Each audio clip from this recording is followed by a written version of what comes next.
प्रेम स्वर्गस्थ पिता प्रभु ये तोर महत नाम धन्यवाद करुछु प्रभु तुम्हें जहाँ को अनुग्रह करी जीवन रे बंचा आज तुम पवित्र चरण तल बसी प्रभु मंडल संडे स्कूल मासिक अधिवेशन मध्यम प्रभु तुम गौरव और सेवा करने सुंदर सुजोग देलु से धन्यवाद करुछु प्रभु प्रार्थना करुछु यह समय तुम दास संडे स्कूल पाठ तालिका मध्यम जो अंश तांको दिया जाइछि से विषय से जेपरि स्वस्थ भाव में प्रांजल प्रकाश करने तुम पवित्र आत्मा ज्ञान बुद्धि शक्ति परिपूर्ण कर प्रभु तुम वाक्य तुम आत्मा बिना हमने ता जानिबा असंभव मनुष्यर ज्ञान रे बुद्धि रे आलोचना रे ता जदि प्रकाश करा जाए प्रभु आमने पथ उड़ीदेबू ये तुम पवित्र आत्मा तांको संपूर्ण भाव में अधिकार करो तुम पवित्र वाक्य माध्यम प्रभु से जहाँ सब प्रकाश करेंगे से समस्त वाक्य आम जब शुणु ता हृदय ग्रहण करूँ और छात्र छात्री मैंने जपरी जीवन में से वाक्य को प्रभु हृदय ग्रहण करें प्रभु तुमको भयभक्त कर जीवन काटी तुम गौरव करने पार भान्वित हो उपस्थित प्रत्येक तुम आशीर्वाद कर समस्त प्रार्थना प्रिय प्रभु यीशु नाम मागिलु आमेन। पाठ तालिका देखिलु आदर्श संतान आमे आम भितरु जड़े आदर्श युवा नतुबा जड़े आदर्श छात्र नतुबा जड़े आदर्श छात्री अमुक लोक बोली आमे कहि परिबा कि कहि परिबानी किंतु किमिति जना पड़िबो से जड़े आदर्श छात्र बा छात्री तांकर कर्म द्वारा तांकर कार्य द्वारा तांकर व्यवहार द्वारा तांकर आचरण द्वारा ये देखिलु जे ए सामुएल धर्मशास्त्र जहाँ देखा जाउची से जड़े आदर्श बालक जीशु कहले जौन 14 पर्व तार प्रथम पदरे मु पिता निकट को जाऊँगी स्थान प्रस्तुत करने पिता विश्वास कर मो ठारे विश्वास कर से कौ कौ आउ गोटे बड़ पद कहले से 14 पर्वर 11 पद बा 13 पदरे मो ठारे विश्वास कर नतुबा के साहाय्य करेंगे मोर कर्म देखिए विश्वास कर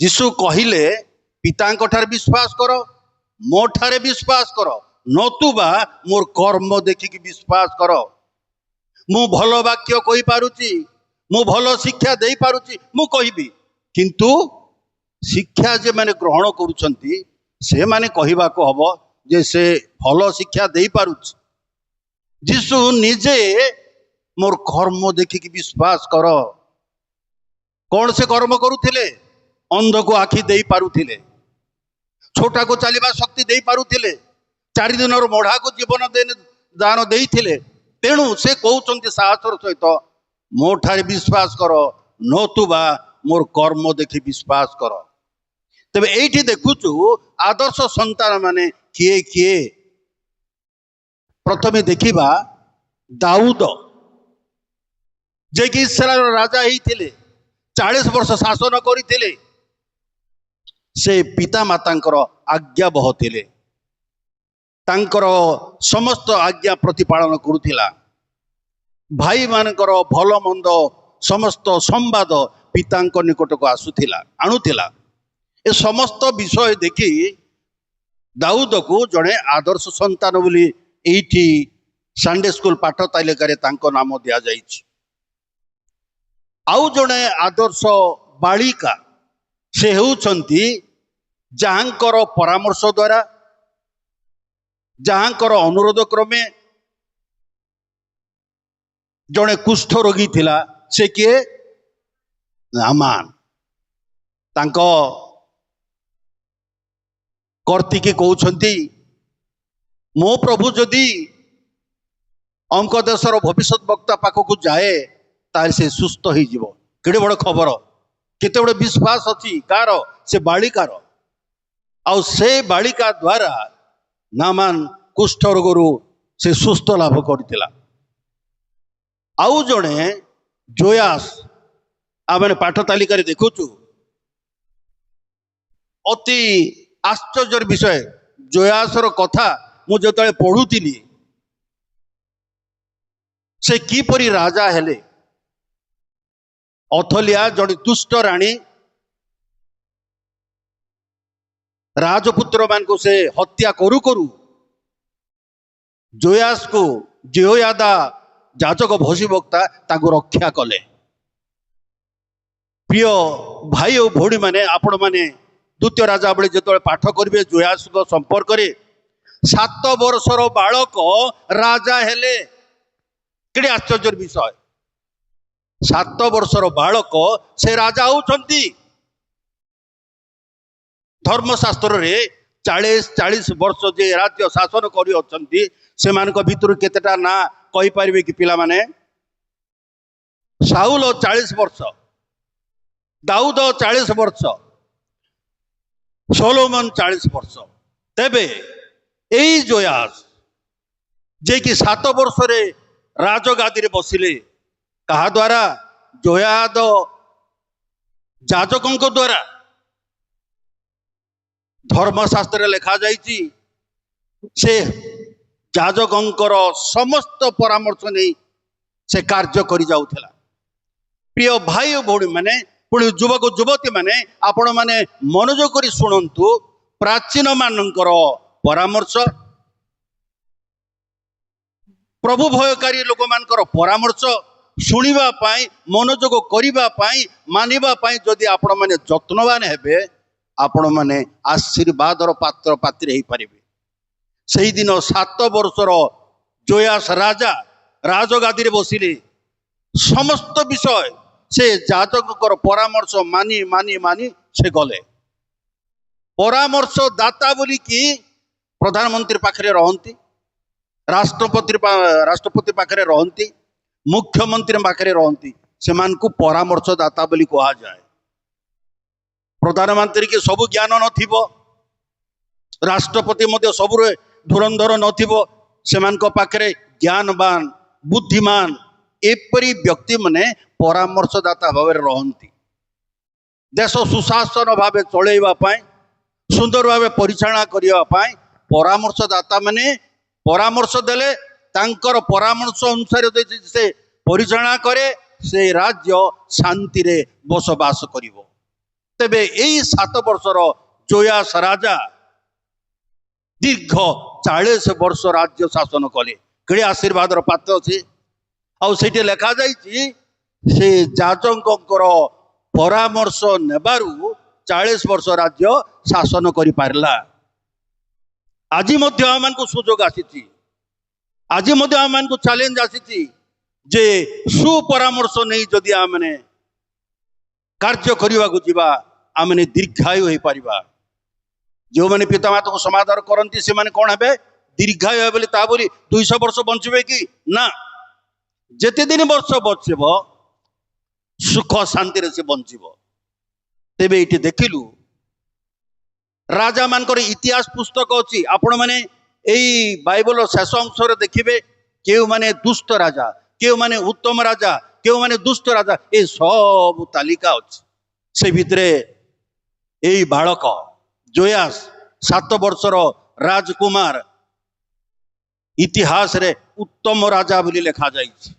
ଆପଣ ମାନେ ସେ ଶେଷ ଅଂଶରେ ଅଛି ଦେଖିବେ ଉତ୍ତମ ରାଜା, ଉତ୍ତମ ଦୁଷ୍ଟ ରାଜା ବହୁତ କମ୍ ଲୋକ, 18 ଜଣ ନା 19 ଜଣ ଉତ୍ତମ ରାଜା ଅଛନ୍ତି। ସେ ଉତ୍ତମ ରାଜା ମାନଙ୍କ ମଧ୍ୟରୁ ଏ ଜଣେ ଉତ୍ତମ ରାଜା। ଆମମାନଙ୍କୁ ସେ ସୁପାରିଶ ମିଳିବ କି? ସେଇ ବାବୁ ଉତ୍ତମ ଶିକ୍ଷା ଦେବାରେ, ପରାମର୍ଶ କହିବାରେ, ଆଜ୍ଞା ପାଳନ କରିବାରେ ସେ ବ୍ୟକ୍ତି ଜଣେ ଉତ୍ତମ।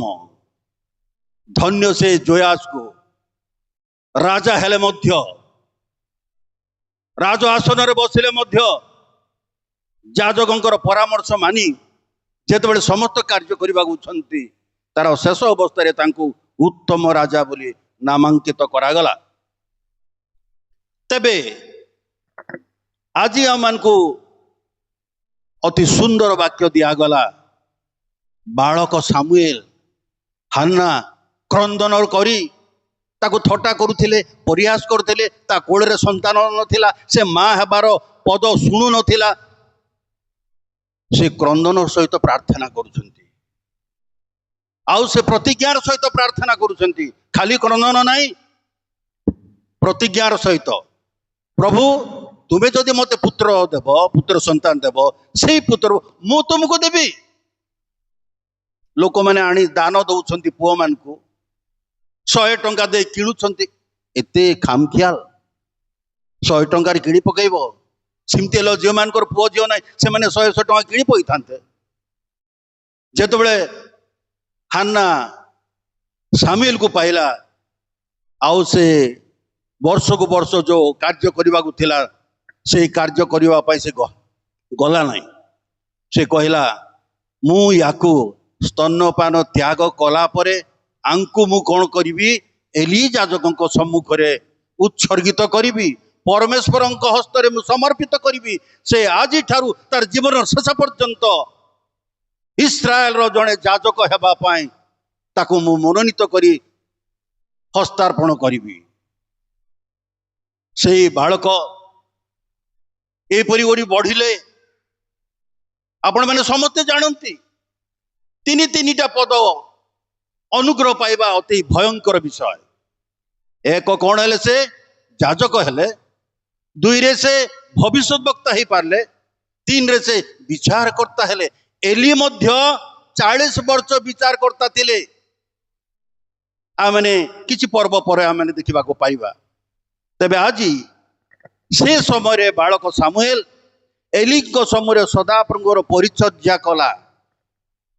ଏଲି ସଦାପ୍ରଭୁଙ୍କ ପାଇଁ ଯୋଉ ଯୋଉ କାର୍ଯ୍ୟ କରିବାକୁ ସେ ମନୋନୀତ ହୋଇ ମନ୍ଦିରରେ ରହିଛି, ତାର ସାହାଯ୍ୟ କରିବା ପାଇଁ, ତାର ସମସ୍ତ କାର୍ଯ୍ୟରେ ସହବର୍ତ୍ତୀ ହେବା ପାଇଁ ବାଳକ ସାମୁଏଲ ତାର ପଛରେ ପଛରେ ଲାଗିଛି।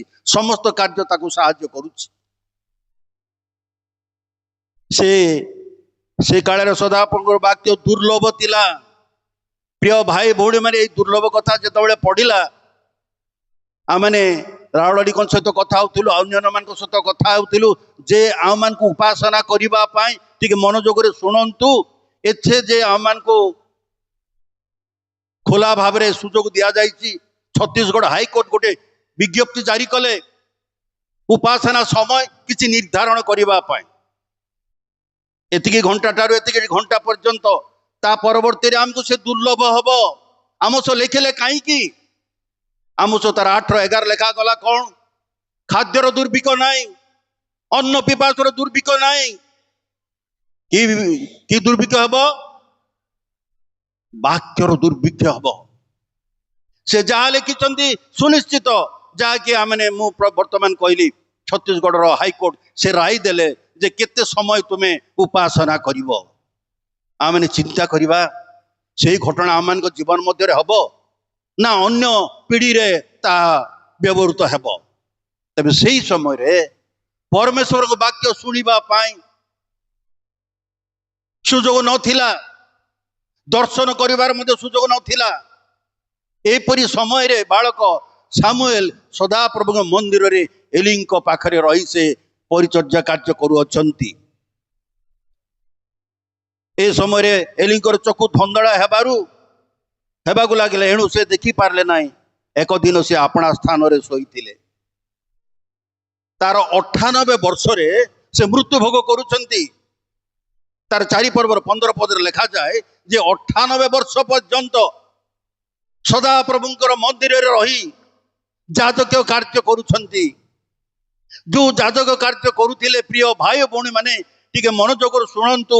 ଯେତେବେଳେ 11 ପଦ 10 ପଦ ପଢିବା, କର୍ଣ୍ଣ ଝା ଝା ହେବ। ସଦାପ୍ରଭୁ ନିଜେ ସାମୁଏଲକୁ କହୁଛନ୍ତି, ଆମେ ପରବର୍ତ୍ତୀରେ ଶୁଣିବା।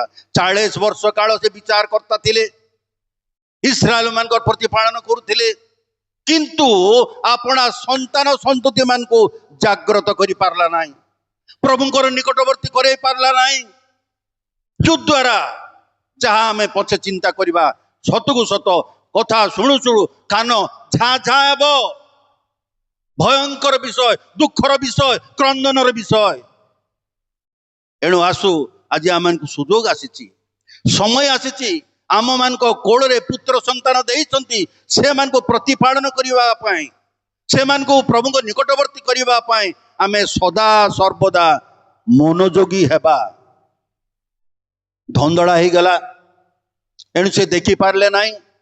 प्रिय भाई भौणी माने कई कई भाग्यवान भाग्यवती माने मृत्यु शेष पर्यंत निज निज चक्षु सतेज थाए।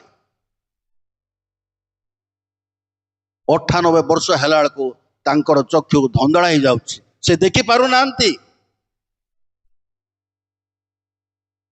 एक दिन से अपना स्थान रे सोईथिले परमेश्वर सिंधु को जो स्थान रे थाए सिंधु को बेले तो आपण माने समस्त जानती गोटे पेड़ी तार लंब 2.5 फुट अर्थात 3 फुट 9 इंच से सिंधुकर लंब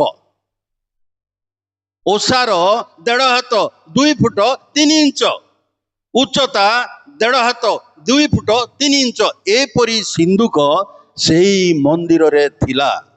आउ से मंदिर पाखरे एली कौन करुछंती एक दिन सिंधु को जो स्थान रे थाए एपरी सदाप्रभु मंदिर रे परमेश्वर को प्रदीप लिभिबा पूर्वर यात्रा पुस्तक तार 27 पर्वर 21 22 रे 20 21 लेखा जाए संध्या ठारू प्रभात पर्यंत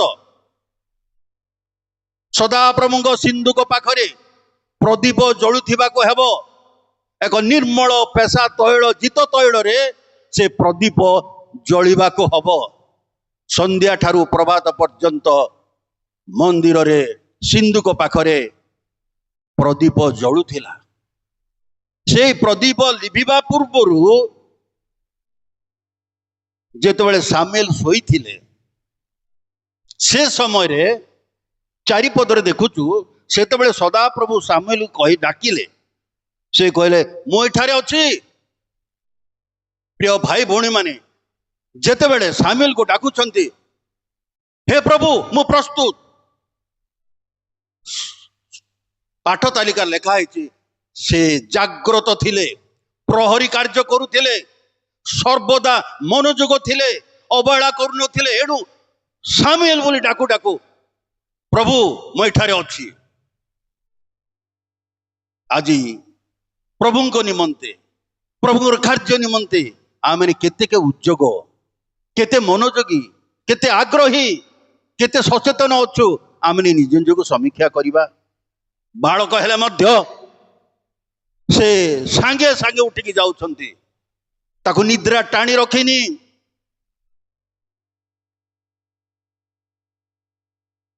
मु एठारे अछि से भाबुची सेते बेलको आमे तळुको देखिबा सदा प्रभु किए से परिचय पाई नथिले तांकर वाक्य कोन से विषय जानी नथिले। से एली डाकुछंती बोली प्रभु मु एठारे अछि। पुणी से एली को निकट जाई धाई जाई कहले मु एठारे अछि। आ से धीरे धीरे गला नहीं सेठी आमे देखबा धाई जाई की कहउछ केते मनोयोग केते विश्वस्तता केते आज्ञाधीन केते नम्रता जे अति शीघ्र जाई से जळुछंती प्रभु मु एठारे अछि। से आपना को नम्र करी सोईथिले मध्य सोईबा को लोभ कले नाही। से निद्रा को पाटुली धरले नाही किंतु शुणु शुणु एली पाखक जाउछंती प्रभु मते डाकिले परा मु एठारे अछि। से कहले मु डाकी नाही। एली मध्य से जाणु नाही सामुएल को किए डाकुछंती मु डाकी नाही। फेरी जाए सुओ तहु से जाई सोईले। 6 पद देखिबा ए उतर सदाप्रभु सामुएल बोली पुनर्बार डाकिले। केड़े भाग्यवान से बालक आउ थरे डाकुछंती से जणे प्रभु को निमंते मनोनीत। तेणु तांको से व्यवहार करिवा पाए एलीर संतान मान को हत्या करिवा पाए से स्थिर करिसंती। ता परवर्ती समय रे जेतबेले से पद आसबो से समय रे तामु पढ़ी की कहिब। पुनर्बार डाकिले एडा द्वितीय थर तो सामुएल उठी एली को निकट जाई कहले प्रभु मु एठारे अछि।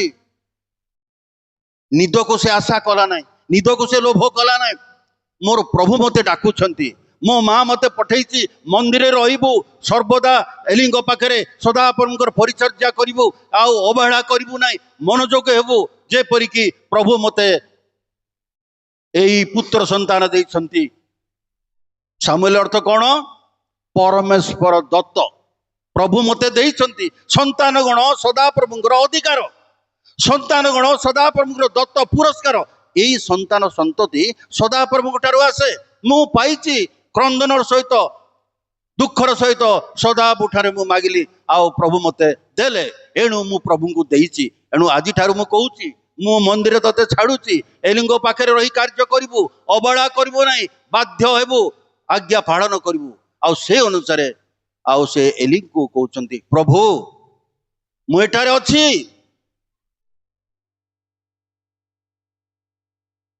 हे पुत्र मु डाकी नाही, फेरी जाय सुओ, मु डाकिनी। एली मध्य आखि तो दुसुनी कौन एमती कहूची एटा मते से भाबिले नाही, से सोई पड़ बोली ताकू कहले। से समय सामुएल सदाप्रभुଙ୍କର परिचय पाई नथिले। मु भारतीय बोली मु इंग्लैंड जीवी मु कहबी मु भारतीय लोक, मु भारतीय बोली प्रमाण कौन? आमर जो भोटर आईडी अच्छी ना से आईडी देखा हम ताहले से लिखाई अटल कुमार लिमा गुमा गजपति ओडिशा भारत ए भारतीय नागरिक। सेते बेलू परमेश्वर परिचय से पाई नाहांती कि बा सदाप्रभुଙ୍କର वाक्य तांको प्रति प्रकाशित होई नथिला। ए उतार सदाप्रभु पुनर्बार तृतीय थर डाकुछंती। अरे थरे डाकिली मु आसिला नाई, आकु आउ कहीं डाकिबी या भाविले ना सदाप्रभु। जदि सिमती मन करथांते आउ द्वितीय बार ताकू डाकी न थांते, किंतु ताकू से जानुछंती मु आकु दान देइछि आउ सेई दान देइथिबा संतान मो पाखकु आसीछि आउ मो उद्देश्य रे ताकू व्यवहार करिवि सदाप्रभु, तेणु ताकू डाकुछंती।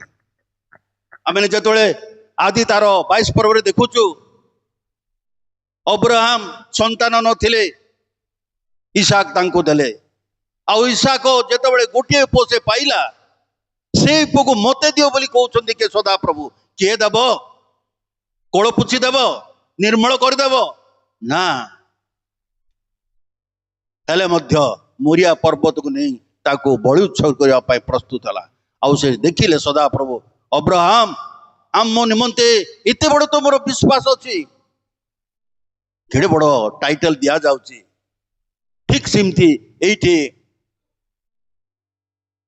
सामुएल सदाप्रभु निमंते से व्यवहृत होगा जाउछंती। ए उतारे सदाप्रभु पुनर्बार तृतीय थर सामुएल को डाकिले। तहु से उठी एली निकट को जाई कहले मु एठारे अछि, आपण मते डाकिले परा। थर को थर प्रथम थर डाकिले कहले, द्वितीय थर डाकिले सिया कहले, तृतीय थर डाकिले मध्य प्रभु आपण मते डाकिले परा। मु एठारे अछि, मु कुआडे जाइनी, आपणकर बाध्य हेबा पाई, आपणकर आज्ञाधीन हेबा पाई मो माँ सब शिक्षा देकी छाड़ी। अवश्य ताको एक कथा कहनी, किंतु ता मन रे अछि मु जहा पालन करबा को अछि, मो माँ जहा परामर्श देइछि ता मु मानिबी करिबी। एतिर सदाप्रभु जे बालक को डाकु अछंती एहा एली बुझिले। प्रथम थर डाकिले, द्वितीय थर डाकिले, केतेबेले ए कथा कहउछंती तृतीय थर डाकला परे, तृतीय थर डाकला परे एली बुझिले याको कहीं के थर को थर डाकुछंती, उद्देश्य कौन या चिंता कले से किछि गोटे अर्थ अछि, किछि गोटे विषय वस्तु अछि। एणु प्रभु सामुएल को डाकुछंती।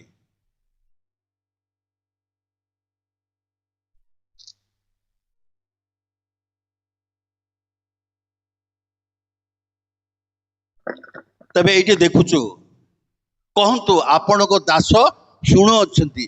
तृतीय थर जेतोले सदाप्रभु डाकुछंती से समय कहा जाउची किमिति कहबू सामुएल शुणे, तते सदाप्रभु डाकुछंती या कहलानी तुमको आउ थरे जदि सदाप्रभु डाकंती ताले तुमे कहबो आपण को दास शुणु अछि।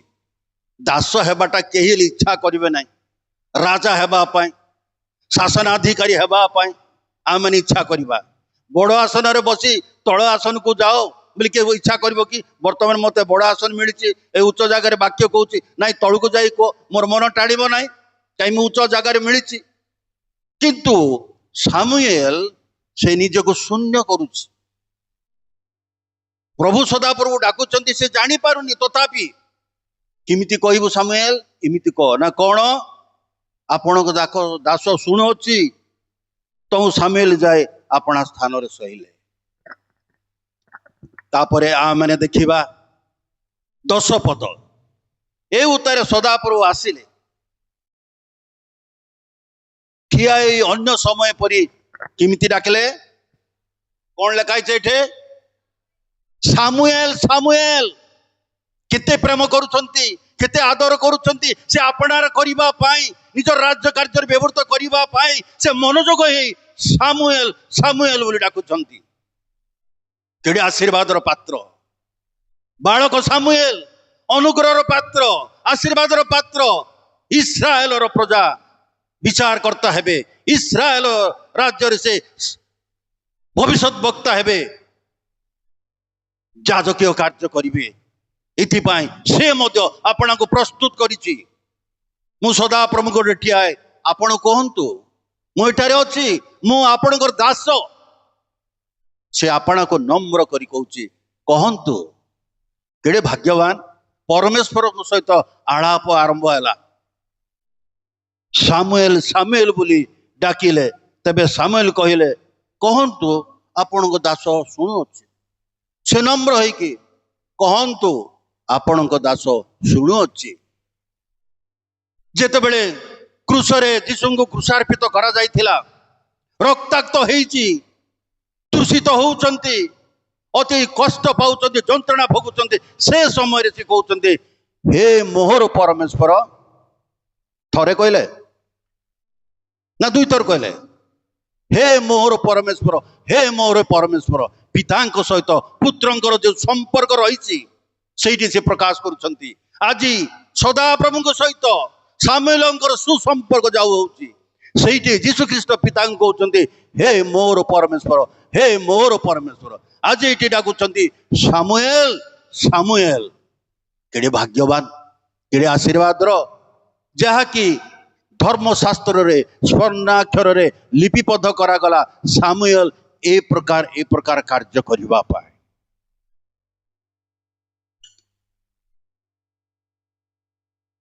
तो सदा प्रभु सामुएल को कहले देख जेतबेले से कहले कहंतु आपण दास शुणुछि एपरि समय रे सदा प्रभु कहउछंती तो सदा प्रभु सामुएल कहले देखो आम्बे इस्राएल मध्यरे एक कर्म करिबा एपरि कर्म करुछंती सदा प्रभु इस्राएल को मध्यरे एक कर्म करिबा जो कर्म की प्रत्येक लोक ताहा सुनिबो के जणे नाही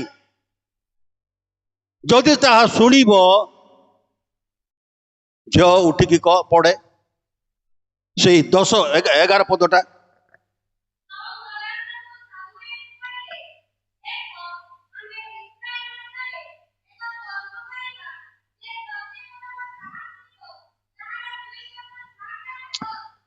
आम एपरी कर्म करिबा जे इस्राएल को मैंने जेतबेले सुनिबे आपना कर्ण को झा झा करिवो दुख क्रंदन एपरी भयंकर दंड आसुची देख मुझे कहूची एपरी गोटे कर्म करिबा इस्राएल समते सुनिबे जेतबेले सुनिबे तांकर कर्ण झा झा हबो दुखर कथा अभिशापर कथा अति क्रंदनर कथा सदा प्रभु ए प्रकार कार्य करुछंती अबाध्य हेले तांको ठारू दूरे गले गंडीरु शाखा छाड़ी गले आओ ता पई दुख अछि अभिशाप अछि क्रंदन अछि एणु आ माने चिंता करिबा जेतबेले प्रभुंको ठाकु जाउछु प्रभुंको आमे जाबुडी धरिबा तांकर आज्ञा पालन करिबा ताले से आमानु कोन करिवे अनुग्रह करिवे किमिति जा जा हेबो आपण माने धैर्य धरी शुणंतु मु 13 पद ठारू शुणुची पढ़ुची द्वितीय राजा बळी तार 21-12 पदर मध्य दुष्ट राजा मनसी जे ପ୍ରତିମା ପୂଜା କରି ଲୋକମାନଙ୍କୁ ଅବାଟରେ ନେଲା।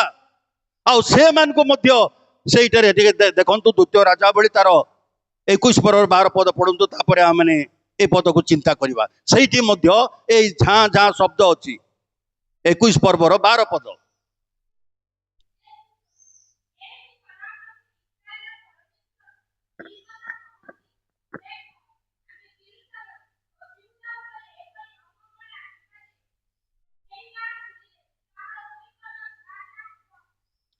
ଏପରି କର୍ମ କରିବା ଯେ ଇସ୍ରାଏଲ ମାନେ ଶୁଣିଲେ ସେମାନଙ୍କର କର୍ଣ୍ଣ ଝାଁ ଝାଁ ହବ। ଦୁଃଖର ବିଷୟ, କ୍ରନ୍ଦନର ବିଷୟ। ଆଜି ସାମୁଏଲ ଦେଖ ଏକ କର୍ମ ଆମେ କରିବା ଯେ ଇସ୍ରାଏଲ ମାନେ ଯେମାନେ ଶୁଣିବ ସେମାନଙ୍କର କର୍ଣ୍ଣ ଝାଁ ଝାଁ ହେବ, ସମ୍ଭାଳି ପାରିବେ ନାହିଁ, ବିଚଳିତ ହେଇଯିବେ, ଭାଙ୍ଗି ପଡିବେ। ଏତେ ବଡ ଦୁଃଖ, ଏତେ ବଡ ଯନ୍ତ୍ରଣା, ଏତେ ବଡ ଅଭିଶାପ ଆସୁଛି। ମୁଁ ପଢୁଛି ତାର 4 ପର୍ବର 13 ପଦ ଠାରୁ। ପୁଣି ସେ ଉପସ୍ଥିତ ହେବା ସମୟରେ ଦେଖ ଏଲି ବାଟ ପାଖରେ ଅପେକ୍ଷା କରି ଆପଣା ଆସନରେ ବସି ରହିଅଛନ୍ତି, କାରଣ ପରମେଶ୍ୱରଙ୍କ ସିନ୍ଧୁକ ନିମନ୍ତେ ତାଙ୍କର ଅନ୍ତଃକରଣ କଣ ହଉଛି? କମ୍ପିତ ହଉଛି। ଯୋଉ ସିନ୍ଧୁକ ଦାଉଦ ଆଣୁଥିଲେ ନିଜର ଗୃହକୁ, ସେ ସମୟରେ ଯେତେବେଳେ ଆହୁତି ପଡୁଥିଲା, ଜଣେ ବ୍ୟକ୍ତି ତାକୁ ହାତ ରଖିଲା, ହଠାତ୍ ପଡିଯିବ ବୋଲି ସେ ଛୁଁ ଛୁଁ ମରିଗଲା। ସିନ୍ଧୁକ ହଉଛି ଅତି ପବିତ୍ର ବିଷୟ। ଆଉ ସେଇ ସିନ୍ଧୁକ କେତେବେଳେ ଧରା ପଡିଗଲା, କେ ନେଇଗଲେ, କଣ ହେଲା, ଆମଠାରୁ ଛଡେଇ ଗଲେ କି? ତା ହୃଦୟରେ ସେଟା ଆଘାତ ଆସୁଛି ତାକୁ, ଏଲିକୁ। ଏଥିରେ ସେଇ ଲୋକ ନଗରକୁ ଆସି ସମ୍ବାଦ ଦିଅନ୍ତେ, ନଗର ଯାକ କଣ କଲେ? କାନ୍ଦିଲେ। ଲୁହ କାନରେ ବାହାରୁଛି ନା ଆଖିରେ ବାହାରୁଛି? ଆଖିରୁ ଲୁହ ଗଡୁଛି। କେତେ ବଡ ଦୁଃଖ!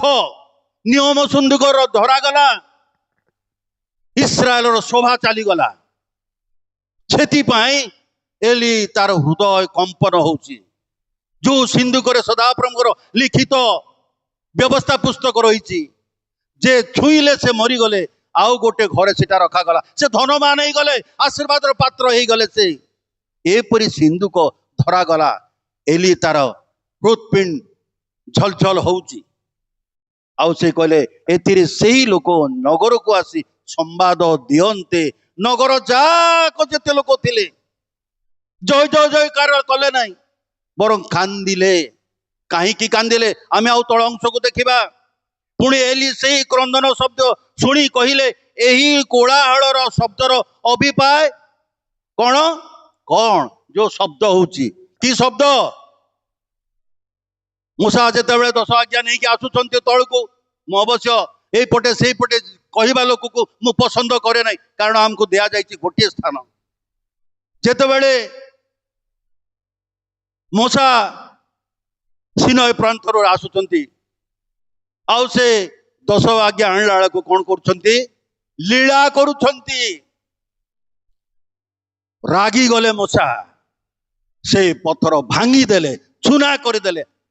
ସେପରି କୋଳାହଳ ନାଇଁ, ଏଇଟା କ୍ରନ୍ଦନ ଆସୁଛି। ଆଉ ସେ କହିଲେ ଏହି କୋଳାହଳ ଶବ୍ଦର ଅଭିପ୍ରାୟ କଣ? ତୁ ସେଇ ଲୋକ ଶୀଘ୍ର ଆସି ଏଲିକୁ ସମ୍ବାଦ ଦେଲା। ଗାଁରେ କହିଲା ଆଜି ଏଲିଙ୍କ ପାଖକୁ ଆସି ସେ କହୁଛି କଣ ବୋଲି? ପୁଣି ସେଇ ମନୁଷ୍ୟ ଏଲିଙ୍କୁ କହିଲା, ଆମ୍ଭେ ସୈନ୍ୟ ମଧ୍ୟରୁ ଆଗତ ଲୋକ, ଆମ୍ଭେ ଆଜି ସୈନ୍ୟ ମଧ୍ୟରୁ ପଳେଇ ଆସିଲୁ। ତଣି ସେ କହିଲେ, ହେ ପୁତ୍ର, କି କଥା ହେଲା? କାହିଁକି ପଳେଇ ଆସିଲ? କଣ ଘଟଣା ହେଲା ଟିକେ କୁହ। କିଏ ପଚାରୁଛି? କିଏ ପଚାରୁଛି? ଏଲି। କାହାକୁ କହୁଛି? ଯେ କି ଜଣେ ସେ ଯୁଦ୍ଧ କ୍ଷେତ୍ରରୁ ଲେଉଟି ଆସିଛି, ଅପମାନ ହେଇ ଆସିଛି, ଲଜ୍ଜା ପାଇକି ଆସିଛି। ସେ କହୁଛି ଏପରି ଏପରି ଘଟଣା ହେଲା। ସେ ସମୟରେ ଏଲି କେତେ ବୟସ ଲୋକ? ସେଇ 4:15 ଲେଖାଛି 98 ବର୍ଷ। ଆଉ 2 ବର୍ଷ ହେଲେ ସେ ସେଞ୍ଚୁରୀ ମାରିଥାନ୍ତା। 98 ବର୍ଷ। ଆଖି ପଡି ଯାଉଛି ପତାଟା, ଆଉ ସେ ଦେଖି ପାରୁନାହିଁ। ଏପରି ଅବସ୍ଥା ତାଙ୍କର ଥିଲା, ସେ ଦେଖି ପାରିଲେ ନାହିଁ। ପୁଣି ସେଇ ମନୁଷ୍ୟ ଏଲିଙ୍କୁ କହିଲା, ଆମ୍ଭେ ସୈନ୍ୟ ମଧ୍ୟରୁ ଆଗତ ଲୋକ, ଆମ୍ଭେ ଆଜି ସୈନ୍ୟ ମଧ୍ୟରୁ ପଳେଇ ଆସିଲୁ। ତହିଁରେ ସେ କହିଲେ, ହେ ପୁତ୍ର, କି କଥା ହେଲା? ତୁ ସମାଚାର ଆଣିବା ଲୋକ ଉତ୍ତର କରି କହିଲା, ଇସ୍ରାଏଲ ପଲସ୍ତୀନମାନଙ୍କ ସମ୍ମୁଖକୁ ପଳାଇଲେ, ଓ ଲୋକମାନଙ୍କ ମଧ୍ୟରେ ମହା ସଂହାର ହେଲା ମଧ୍ୟ ରହିଗଲା କଥା। ଏଲି ଏଥର ମରିଯିବ, ତାର ହୃଦୟ ଫାଟିଯିବ। ସେ କଣ କହୁଛନ୍ତି? ସଂହାର ହେଲା ମଧ୍ୟ ତୁମର, ସିଆଡୁ କଣ ଲେଖା ହେଇଛି? କହିଲେ ସିନା ହେବ ଛାତ୍ରଛାତ୍ରୀ, ଦୁଇ ପୁତ୍ର ହଫିନସ୍ ଫିନହସ୍, ଏଲିଙ୍କର ଦୁଇ ପୁତ୍ର ରଜା ହେଲେ, ସମ୍ରାଟ ହେଲେ ନା ମନ୍ତ୍ରୀ ହେଲେ? କଣ ହେଲେ ବୋଲି ଲେଖା ହେଇଛି? ମଲେ। ବାପାକୁ ଆନନ୍ଦ ଲାଗିବ ନା ଦୁଃଖ ଲାଗିବ? 98 ବର୍ଷରେ ଦୁଃଖର ସମ୍ବାଦ ଆସୁଛି ନା କଣ ବୋଲି? ପୋଲସ୍ତୀୟ ମାନଙ୍କ ଭିତରେ ଯୁଦ୍ଧ ହେଲା, ଆମେ ହାରିଗଲୁ, ପଳେଇ ଆସିଲୁ। ଆଉ ସେଇ ସମୟରେ ଆପଣଙ୍କର ଦୁଇ ପୁତ୍ର, ସୁପୁତ୍ର, ସୁପୁତ୍ର ନାହିଁ, ଏମାନଙ୍କର ଅବାଧ୍ୟ ହେବାରୁ ଆଜି ସାମୁଏଲ ଏଠିକି ଆସି ପହଞ୍ଚିଛି। ଦୁଇ ପୁତ୍ର ଫିନହସ୍ ହଫନି ମଲେ, ପୁଣି ପରମେଶ୍ୱରଙ୍କ ସିନ୍ଧୁକ ଧରାଗଲା। ଏହି ପଦ ଯେତେବେଳେ କହୁ କହୁ ଏଲି ଜଣେ ଓଜନିଆ ଲୋକ, 58 ବର୍ଷ ଲୋକ, ସେ ଆସନରେ ବସିଛନ୍ତି। ଶୁଣୁ ଶୁଣୁ 18 ପଦ ଜଣେ ଉଠି ପଡି କହିଦବ।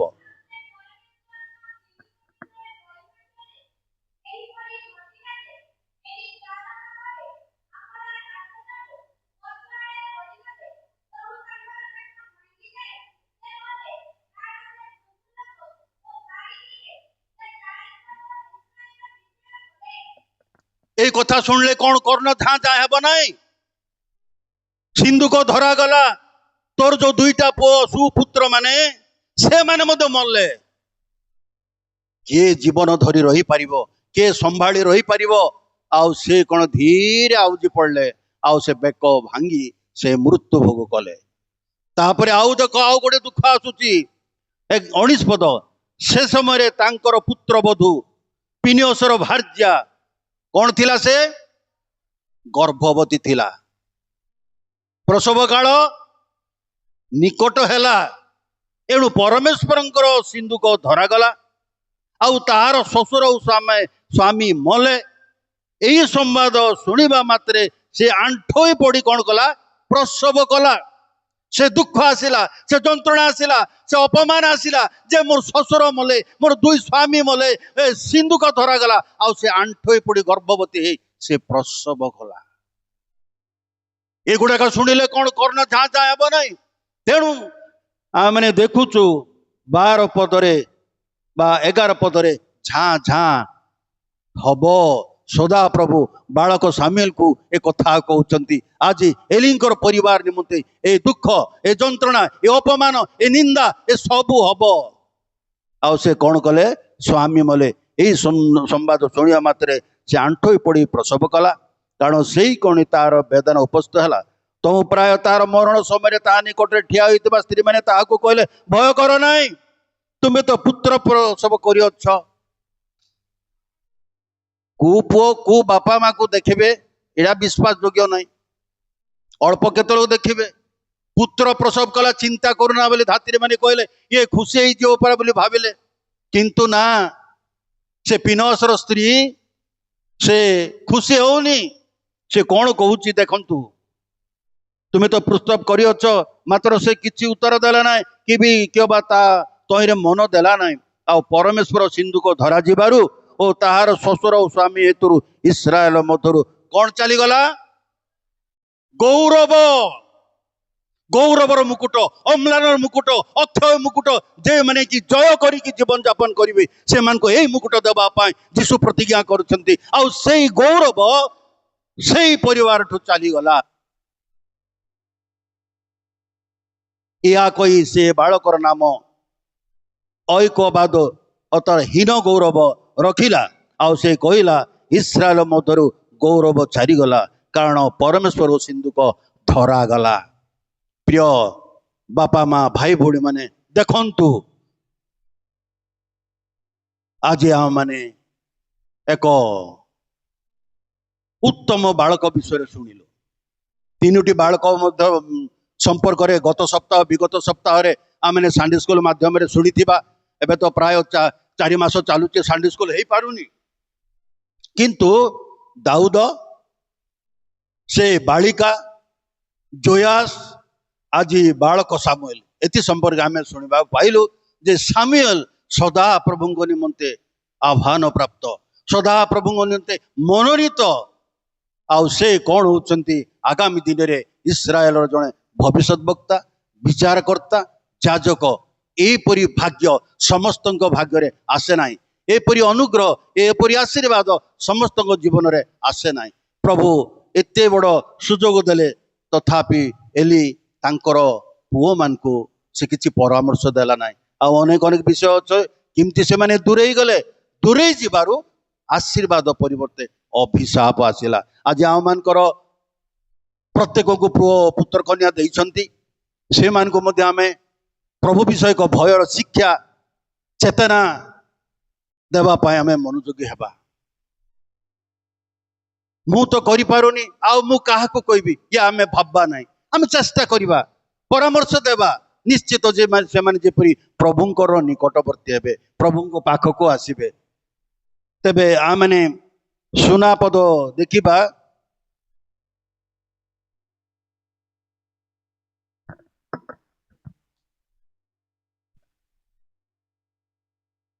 प्रथम सामुएल 3:20 पद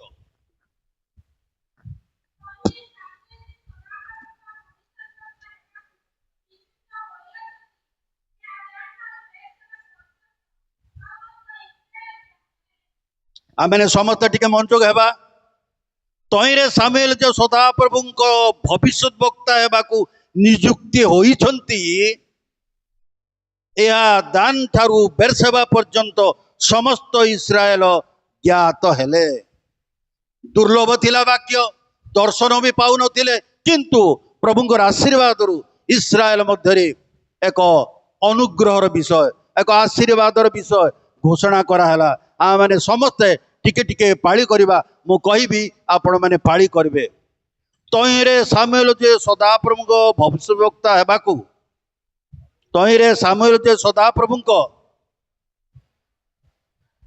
भविष्य वक्ता हेबाकू नियुक्त होई अछंती भविष्य वक्ता हेबाकू नियुक्त होई अछंती या दान ठारू बेरसेबा पर्यंत या दान ठारू बरसेबा पर्यंत समस्त इस्राएल ज्ञात हेले जाकू की इलकानार स्त्री तुच्छ देखुथिला टाहुली करुथिला ताकू पुओ नहीं बोली हास्यास्पद करुथिला सते बड़ पर्वपर्वाणी की आगवर होउथिला याडे से कांदुची किंतु से क्रंदन सदा प्रभु देखुचंते ऊर्ध्वरु मु पर्वत गण आड़े उद्ध दृष्टि करी मोर साहाय्य सदा प्रभु ठारू आसे से क्रंदन कले आउ से संतान पाइले जो संतान पाइले एक आश्चर्य विषय तिनी शक्ति विशिष्ट कार्यकारी हेबा पाई ताको आशीर्वाद कले प्रभु ए संकेत भागे आशीर्वाद करंतु आ माने प्रार्थना करिबा ए वाक्य जेपरि आम मान को मध्य कार्यकारी हेबो एथि पाई रावळ डिकन उठिबे प्रार्थना उच्चार करिवे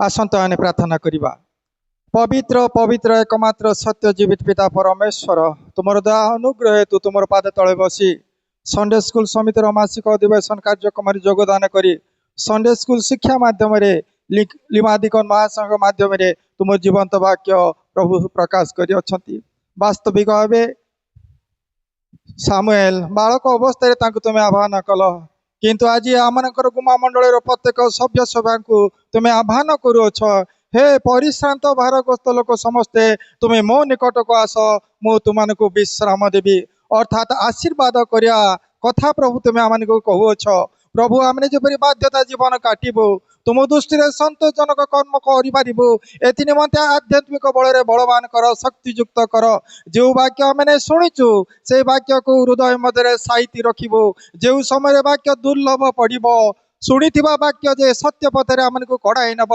एपरी कृपा कर तुम दास को तुम पाद तले रखुची आगामी दिन मानक मध्य तुम जीवंत वाक्य साक्ष्य प्रदान करिया निमंते तांको पवित्र आत्मा शक्ति रे परिपूर्ण कर आमने जेते लोक वाक्य शुणुचु प्रत्येक को आशीर्वाद कर प्रार्थना शुणिल बोली धन्यवाद दे परिताणकर्ता प्रभु यीशु नाम रे पिता निकट निवेदन कली आमेन। मो अनेक विषय कहू कहू निश्चित आपण मान दृष्टि रे भूल विषय बाहरी बारी थाए जहाँकि जुक्ति जुक्त ना ताहा कही दे था पारे ता आपण माने पोछि देबे आउ जहाँ उत्तम अच्छी ताकू ग्रहण करेंगे जहाँ परिश्रम पड़ली जड़े झील उठे सुनापद प्रकाश करेंगे तापर मु शिक्षा समाप्त करी।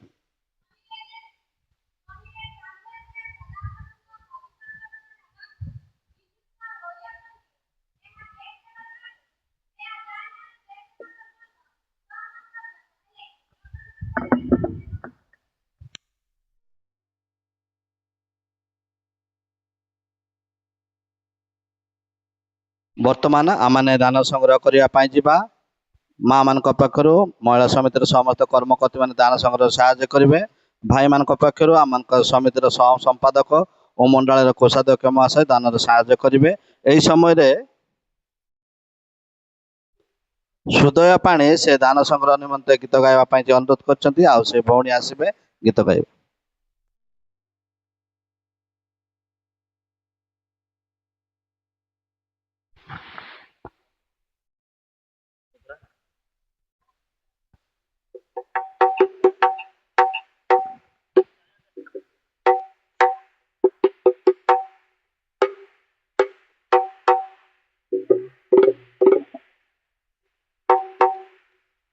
आज उपासन उपस्थित होइथिबा समस्त को मोर भक्तिपूर्ण नमस्कार जनाए। नमस्कार। आमने समस्त मिलमिशि गीत गान करने को जीवा। उपासना संगीतर शिशु संगीत 41 पृष्ठार गीत।